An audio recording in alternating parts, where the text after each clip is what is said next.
आज सकाळी गायकवाड साहेब आले, त्यांनी काही मुलाखती घेतल्या, काही फॉर्म देखील त्या ठिकाणी घेतलेले आहेत. महानगरपालिका निवडणूक लागलेली आहे, नगर परिषदा नुकत्याच झालेल्या आहे. अफजलबाईंनी सांगितलं संघटना कशी असावी, संघटनेचं संघटन असावं.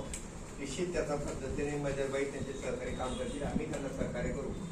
फक्त आमची एकच विनंती आहे, जिल्ह्याच्या स्तरावर तालुक्याच्या स्तरावर जे संघटन होतं, परंतु जेव्हा निवडणुका येतात तेव्हा वरून कोणीतरी उमेदवार लादला जातो आणि सर्व संघटन विस्कळीत होतं. लोकसभेला मी इच्छुक होतो, सर्व जिल्ह्याचा पाठिंबा होता, नेत्यांचा पाठिंबा होता.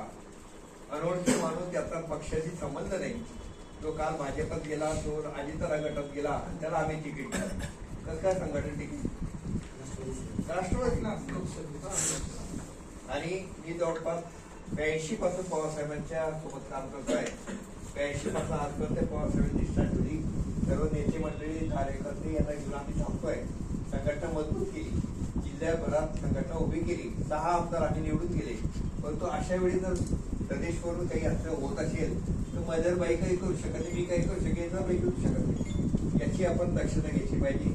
शिंदे साहेबांना मागच्या काळात अहवाल मी दिला तर त्याच्यावर काही कारवाई झाली नाही, पण शिंदे साहेबांनी अधिक लक्ष द्यावं.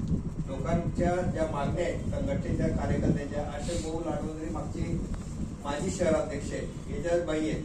इथे जिल्ह्याच्या ठिकाणी आम्ही काम करत असताना कुठे आमचं मतभेद नाही, परंतु निवडणुकीला सामोरं जाताना चांगल्या नियोजन व्हावं. जे काही साहित्य असेल ते चांगल्या पद्धतीने पुरवलं गेलं पाहिजे. त्याशिवाय निवडणूक होत नाही.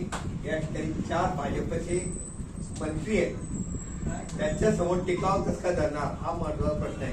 आणि निवडणूक आता पक्षावर नाहीये, व्यक्तीवर नाहीये, त्या ठिकाणी निवडणुका वेगळ्याच साहित्यावर निर्माण झालेल्या आहेत. त्या पद्धतीने आपण नियोजन करावं. आणि